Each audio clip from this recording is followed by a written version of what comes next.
मैं जानता हूं आचार्य, ये अनुचित है, किंतु क्या करूं?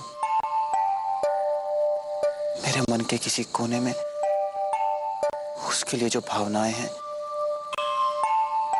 वे रह रहकर मुझे आंदोलित कर देती हैं। एक प्रकार से कह सकता हूं इसमें तुम्हारी कोई त्रुटि नहीं है चंद्रगुप्त। तुम्हें मैंने सभी प्रकार की विद्याएं दी, किंतु अपने चित्त को संभालने के बारे में तुम्हें कोई ज्ञान नहीं दे पाया, विशेषकर ऐसी संवेदनशील भावनाओं को संभालने के बारे में। क्योंकि समूचे ब्रह्मांड और गणित का ज्ञान तो पुस्तकों से प्राप्त किया जा सकता है, किंतु ये जो मन की आसक्ति से उपजा उद्वेग है उसे अपने अनुभवों से ही समझा जा सकता है। मेरी ये दृढ़ मान्यता है कि बच्चों को पहले 5 वर्ष तक अपने हृदय का टुकड़ा मानकर भरपूर प्रेम देना चाहिए, तो अगले 5 वर्ष उन्हें कड़े अनुशासन में रखना चाहिए, और जब वे 16 वर्ष के हो जाए तो उन्हें अपना प्रिय मित्र मान लेना चाहिए। तो मेरी मान्यताओं के अनुसार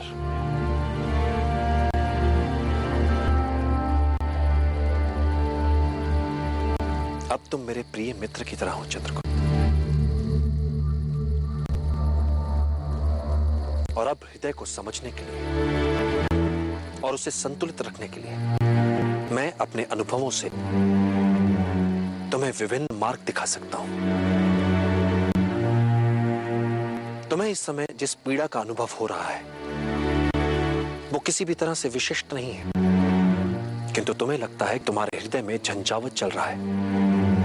वैसी पीड़ा का अनुभव आज तक विश्व में किसी ने किया ही नहीं होगा,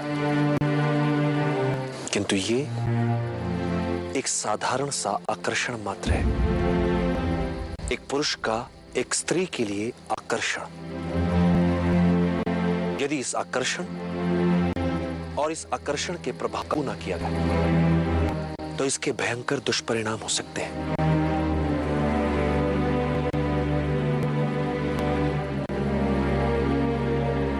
एक बात सदैव याद रखना चंद्रगुप्त,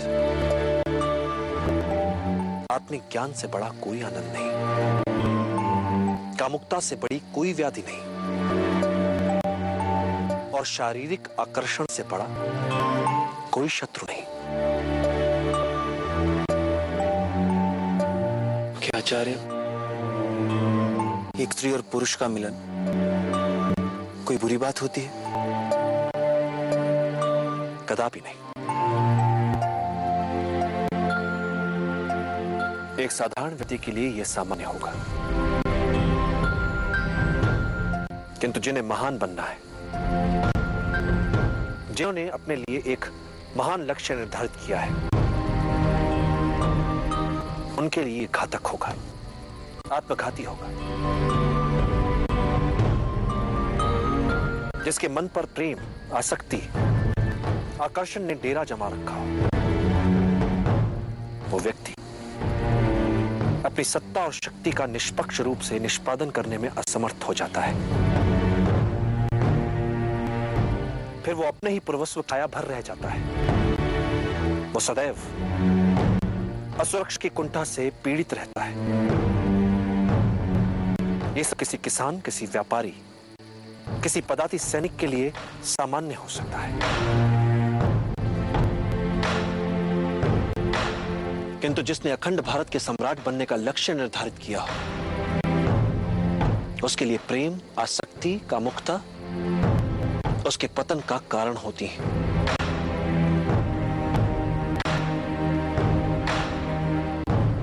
कभी कभी सोचता हूं आचार्य कि यदि इस लक्ष्य को पाने के लिए इतना भारी मूल्य ना चुकाना पड़ता तो। साधारण मूल्य चुकाकर यदि इतना बड़ा लक्ष्य मिल पाता तो कोई भी अखंड भारत का निर्माण कर लेता।